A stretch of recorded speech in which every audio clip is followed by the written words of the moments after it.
आशीर्वाद या श्राप पौराणिक कहानी। स्वर्ग में भ्रमण कर रहे नारद जी ये देखकर बड़े हैरान थे कि धरती पर वह लोग बहुत खुश हैं जो धन के पीछे भागते हैं, और वे लोग बड़े दुखी हैं जो भगवान की भक्ति करते हैं। इस विचार से ग्रस्त नारद जी काफ़ी परेशान हो गए, और जब उनसे रहा नहीं गया तो वे सीधे पहुँचे वैकुंठ धाम इस प्रश्न का समाधान पाने के लिए भगवान विष्णु जी के पास। नारद जी जैसे ही भगवान विष्णु जी के धाम पहुँचे, भगवान विष्णु उनके मन की बात पहले से जानते थे। विष्णु भगवान ने नारद से कहा, चलो धरती लोक पर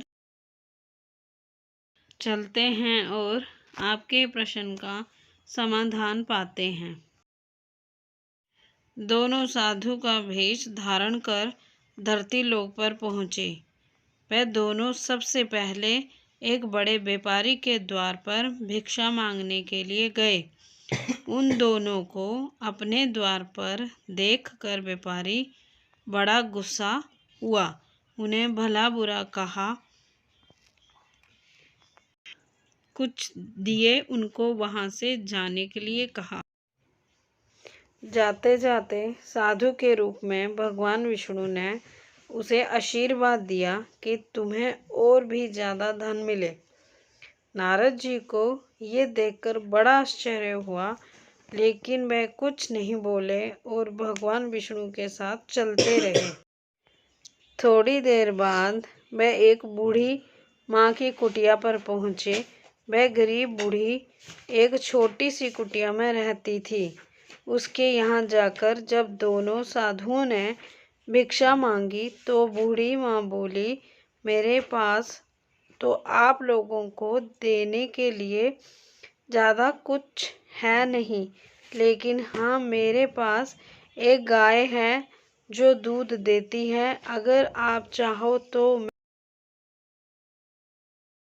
उस गाय का दूध दोहकर लाती हूँ। आप दोनों के लिए उसे पीकर अपनी भूख शांत कर सकते हो। साधुओं के हाँ करने पर बूढ़ी माँ ने दोनों के लिए दूध का इंतजाम कर दिया। खुश होकर साधु के वेश में विष्णु भगवान ने जब बूढ़ी से कहा कि बताओ तुम्हें क्या चाहिए, तो बूढ़ी माँ ने कहा कि मुझे कुछ भी नहीं चाहिए, बस आप आशीर्वाद दीजिए, मेरे लिए इतना ही काफ़ी है। आशीर्वाद देकर दोनों साधु वहाँ से जाने लगे। तब जाते जाते विष्णु भगवान ने बूढ़ी माँ से कहा कि तुम्हारी गाय कुछ दिनों में मरने वाली है।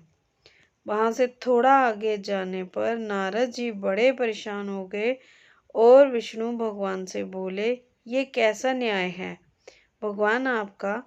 जिस व्यापारी ने हमारा इतना अपमान किया, हमें गालियाँ दी, आपने उसे और ज़्यादा धन पाने का आशीर्वाद दिया, और इस बूढ़ी माँ को जिसने हमारी इतनी सेवा की, हमारे लिए दूध की व्यवस्था की, उसे आप कहते हैं कि आपकी गाय जो कि उसके जीवन का आखिरी सहारा है, वह भी मर जाएगी। ऐसा क्यों?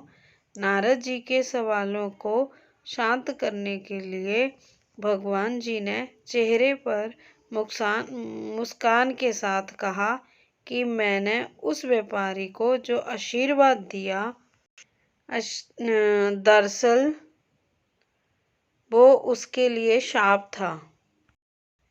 उस व्यापारी का मन पूरी तरह से धन कमाने में फंसा हुआ है, और अगर उसे और ज़्यादा धन मिलेगा तो वह आखिरी समय तक उसी धन के पीछे भागता रहेगा, और अगले जन्म में सांप बनकर उसके पास कुंडली मारकर बैठा रहेगा। और रही उस बूढ़ी माँ की बात, तो कुछ बूढ़ी माँ का पूरा ध्यान अच्छे कामों में और भगवान भक्ति में था।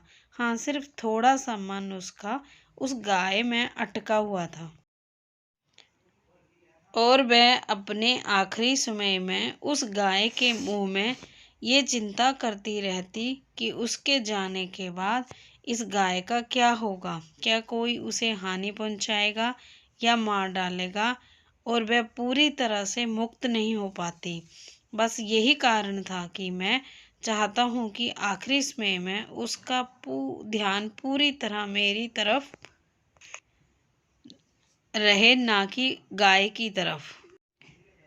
भगवान विष्णु के समझाने के बाद और इस पूरी घटना के बाद नारद जी का मन पूरी तरह से शांत हो गया और वह खुशी खुशी स्वर्ग लोक लौट गए। दोस्तों, छोटी सी ये कहानी हमें कहती है कि हमें अपना जीवन अच्छे कर्मों में समर्पित करना चाहिए, ताकि अंत के समय में भी हम अच्छे कर्मों के बारे में सोचें और भगवान के बारे में सोचें और इस जन्म मरण के बंधन से मुक्त। दोस्तों, अगर आपको ये कहानी पसंद आई हो तो लाइक एंड शेयर करना ना भूलें। धन्यवाद।